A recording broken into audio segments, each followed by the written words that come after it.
અંકલેશ્વરમાં વિવિધ સંગઠનો દ્વારા આતંકી હુમલામાં મૃત્યુ પામેલ પર્યટકોને શ્રદ્ધાસુમન અર્પણ કરવામાં આવ્યા. સાથે જ આતંકીઓ વિરુદ્ધ કડક કાર્યવાહીની માંગ કરવામાં આવી હતી.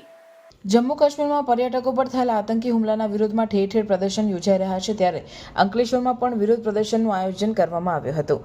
અંકલેશ્વરના 3 રસ્તા સર્કલ નજીક વિવિધ સંગઠનના હોદ્દેદારો તેમજ સભ્યોએ ભેગા મળી મૃતક પર્યટકોને મીણબત્તી પ્રજ્વલિત કરી શ્રદ્ધાસુમન અર્પણ કર્યા હતા. સાથે જ પાકિસ્તાનના પુતળાનું દહન કરવામાં આવ્યું હતું અને ભારે સૂત્રોચ્ચાર કર્યા હતા.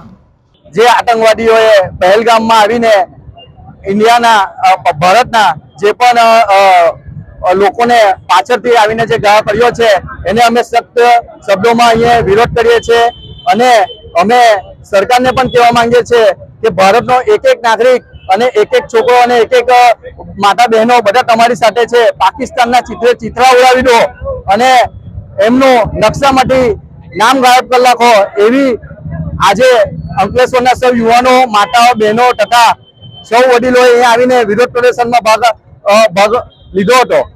આવી હરકત જે પાકિસ્તાન વારે ઘડીએ કરતા આવ્યું છે એનો જવાબ સરકાર અવશ્ય આપશે એવી અમને ખાતરી છે.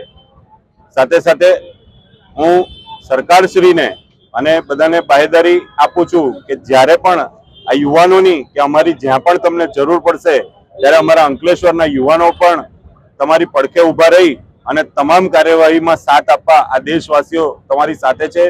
તમે જવાબ આપો. તમે જે ભાષામાં એમની સાથે વાત કરવા માંગો છો એ કરી અને પાકિસ્તાનને આ નકશા પરથી ભૂસી નાખો એવી જ આવા નગરજનો વતી હું આપને વિનંતી કરું છું. અસ્તુ. બિન રાજકીય રીતે અહીંયા જોડાયેલા તમામ લોકોનો અમે આભાર વ્યક્ત કરીએ છીએ અને ભારતના દરેક ખૂણાથી દરેક લોકોના દિલની એક જ અવાજ છે કે આ ક્યાં સુધી બેઠીશું અને આ નાપાક હરકત જે ભિખારી જેવી પરિસ્થિતિમાં છે પાકિસ્તાન, એને સબક શીખવાડવાનો જરૂર નરેન્દ્ર મોદીને અમે અહીંયાથી એક એલાન કરીએ છીએ કે તમે અહીંયાથી તમારી સાથે છીએ અને એને ફૂંક મારીને ઉડી જાય એવી પરિસ્થિતિમાં છે. પણ મને ખબર છે કે આયોજનબદ્ધ રીતે કામ કરી અને આપણા દેશના યશસ્વી વડાપ્રધાન શ્રી એનો જોરમાં બદલો આપશે અને એમને દાંત ખાટા કરી નાખશે એવો જવાબ આપશે. અને બીજી વાર આવ્યો હુમલો કરવાની એ લોકો પ્રયાસ નહીં કરે એવો તાબડતોડ જવાબ જરૂર આપશે. ભારત સરકાર કઈ બાયલી નથી ને બંગડી નથી પહેરી. સમય આવે આયોજનબદ્ધ રીતે એનો જરૂર જવાબ આપવામાં આવશે એવી અમને આશા છે અને ભવિષ્યમાં આવું કામ કરતા પહેલા એ લોકોની રૂહ કાપી જાય એવો જવાબ આપવામાં આવશે.